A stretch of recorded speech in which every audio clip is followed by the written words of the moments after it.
Thank you very much, Tom Monahan. When Dave Mills informed me that I would become a member of the Bristol Sports Hall of Fame last August, my first reaction was, why me? When I think of a Hall of Fame, I usually think of outstanding three-sport athletes like George Redmond, Gary Palladino, the late Andy Palo.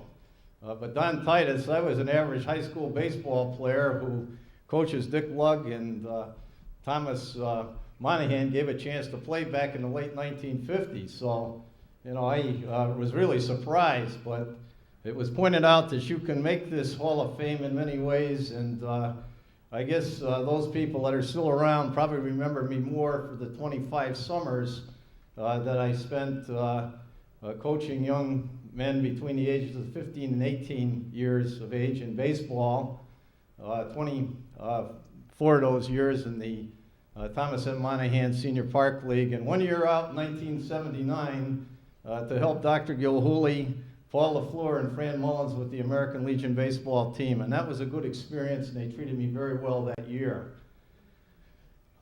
Looking back at my years growing up in the city of Bristol, I was very fortunate to have great parents who were married to each other for over 50 years.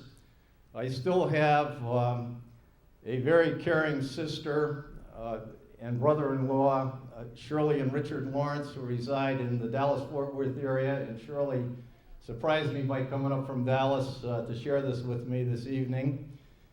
A niece, Beth, and her husband, John, and their 3-year-old daughter, Hope, who are the focal point of our lives. But aside from family, without a doubt, the Bristol public school system was the greatest influence on my life. My first baseball coach was Johnny Floyd at Stafford School, a member of this Hall of Fame. My 7th grade teacher was Al Lorenzetti, who was the American Legion baseball coach at the time. And some of you may remember the late Bill Anderson, who taught industrial arts at Jennings and Stafford School.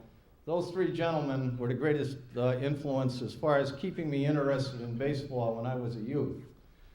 When I got to high school, Thomas R. Monahan, Tom's uncle, saw something in the 14-year-old redhead who weighed 135 pounds and took me on his varsity baseball team at the old Bristol High School. I didn't play a lot that first year for Coach Monahan, except when he got mad at his nephew and took him out. But I learned a lot from Coach Monahan because he was a percentage manager. And if you stole a base 10 runs down, he told you why that was not a good move, or if you swung at a 3-0 pitch, why the percentages weren't with you. And he was ably assisted by Hall of Famer Bill McCooey, who helped me so much in the Park League as recreation director. And more recent inductee to the Hall of Fame, Gordon Losey, who was an outstanding official in our Park League for many years.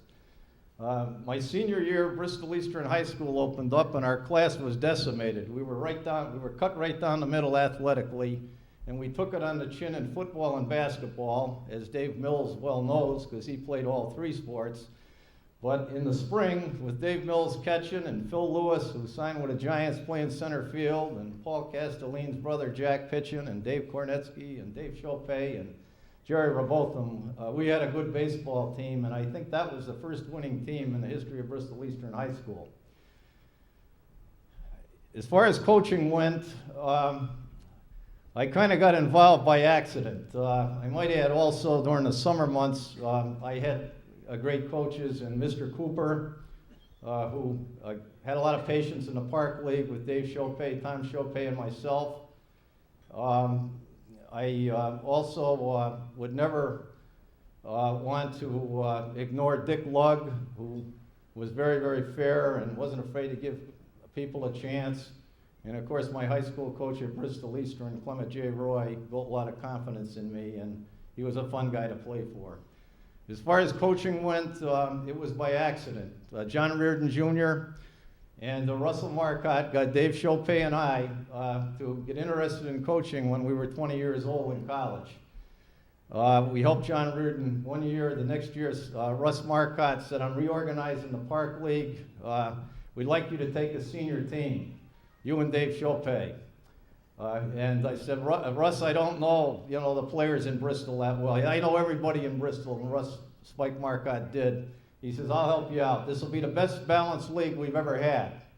And I can remember, he says, you're going to open against Jim Kilduff, the veteran coach, against the Chiefs.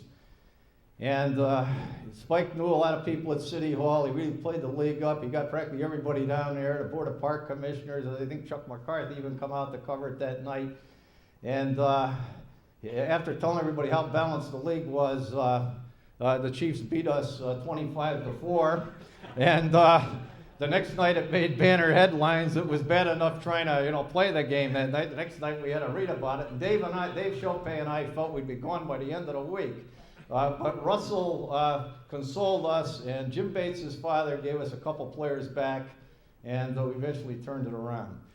I had very committed players in the 24 years I coached in the Monahan Senior League, and the 1 year I did American Legion Baseball. I had supportive parents. I never had anybody come at me with a baseball bat.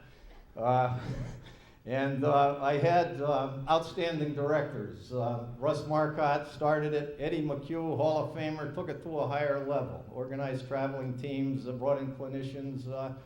And when Eddie stepped down, Tom Dickow, who came down tonight, just worked with passion. Every minute he was going, and he used to go down and battle with Dennis Malone. We need time at Muzzy Field. Some kids will never get a chance to play at Muzzy Field because, they won't make their high school teams. And Tom trained the late Bill Glines and Jimmy Danis and Jack Krampitz and so many other people to follow him. I had good assistants. Dave Chopay in the 60s, in the 70s. Dennis Scott, who came down here tonight, helped me. In the 80s, when I began to slow down, I turned to former players, Bill Parenti, and also David Roy in New Jersey, and I had a lot of help. And I made a lot of friendships in that league. I just can't name all the coaches I dealt with, but men like Ben Brzezicki and Norman Fournier and Jim Kilduff and his son and Bill Butler and former Councilman Joe Wilson, former Mayor Gerard Kuchar, so many people, I would have never met if I hadn't had that association with the league.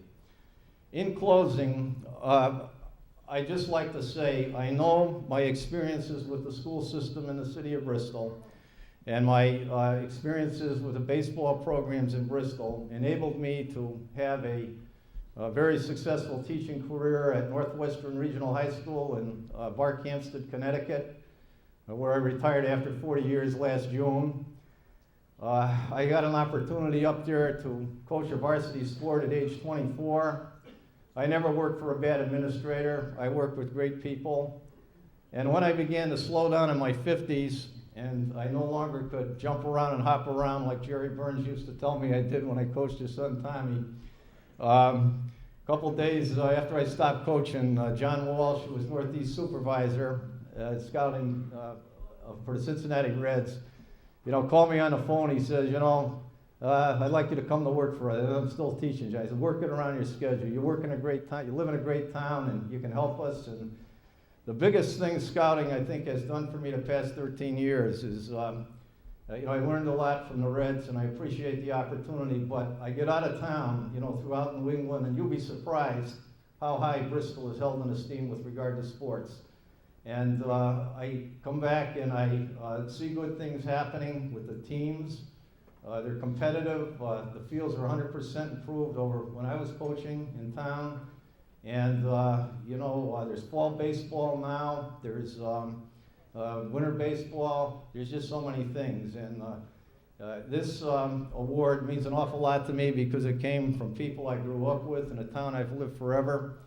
And I want to thank the Hall of Fame committee from the bottom of my heart for this award and for all the people that came out tonight to honor not just me, but also the inductees. Thank you very much.